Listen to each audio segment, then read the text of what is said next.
So I'm helping Nate stack some trusses on the garage that he's built, and you'll see right away that these are not typical trusses, they're attic trusses. So we're just going to time-lapse this, and I'll have some things to say about deciding whether or not you want a conventional truss, with the webs and the supporting structure inside, or an attic truss to try to capture some space for future storage, because it's not an automatic decision. On the plus side of the ledger, Nate has these walls nice and plumb, nice and straight, and well braced, with scaffold pretty much everywhere. So this would be a cakewalk except for three things. First, it's cold, about 33 degrees and wet, threatening rain.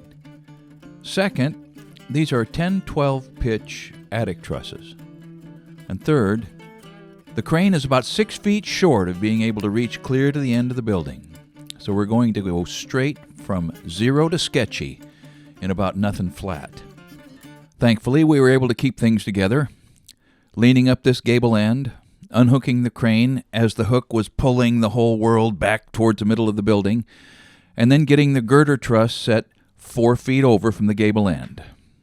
So things got easier, and a routine emerged.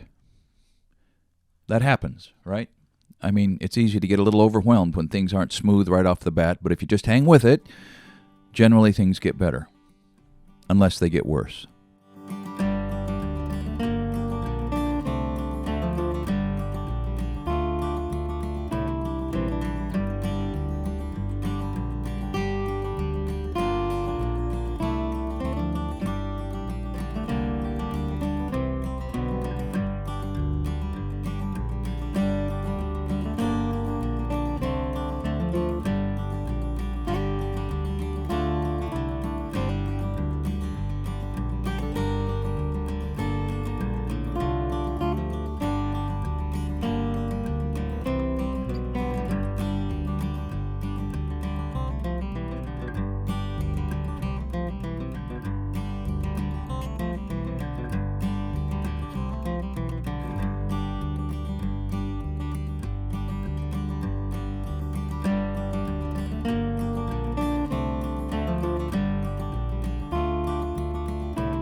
It's about the halfway mark.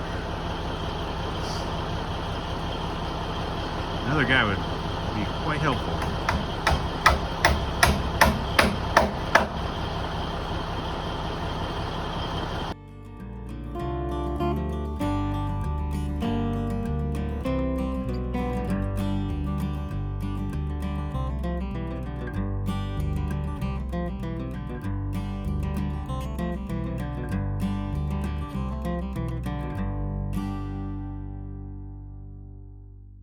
I think that the attic space inside these trusses was about 7.5 feet in the clear, which meant around 7'10"-ish to the top of the ceiling joists, which meant that I could just barely reach the top to steady myself as I walked from side to side to fasten everything together, while Nate ran back and forth from the truck to the top of the scaffolding, getting the peak blocks fastened on, putting on the tag line, and then keeping everything together as the truss was swung back over to drop it into place.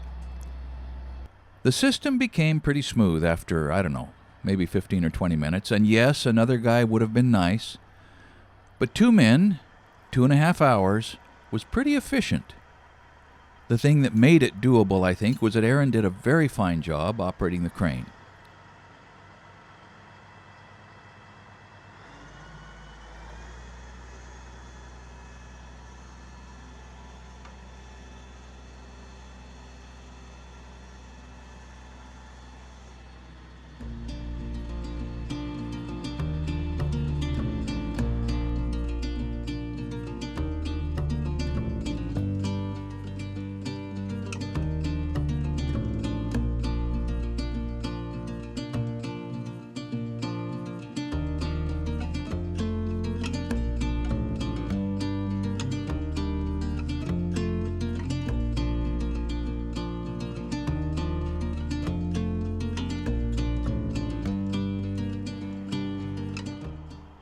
As you can see, right at the end of this deal, I had brought the cordless Makita to the job today and it worked like a champ. We didn't have many cuts to make, but it was definitely the right tool for this cut.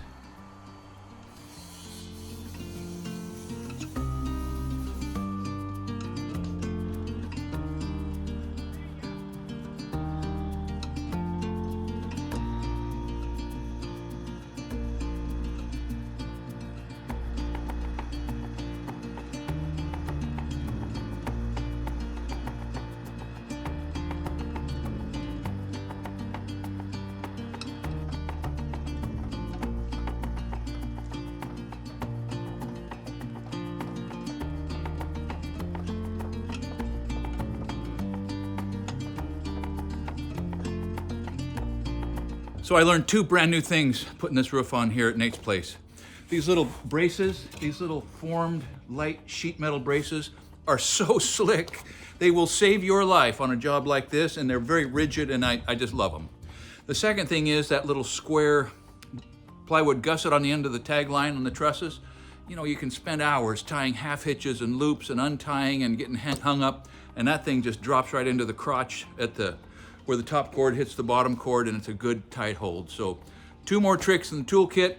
And then when you look around, you know, once these things are up and you're not scared anymore, you look around and Nate picked up 400 square feet up here. If he ever uses it, it's up here.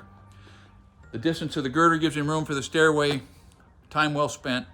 Everybody is in good shape. It's time to get it back inside where it's warm and lick our wounds a little bit, but we made it. Thanks for watching Essential Craftsman, and keep up the good work.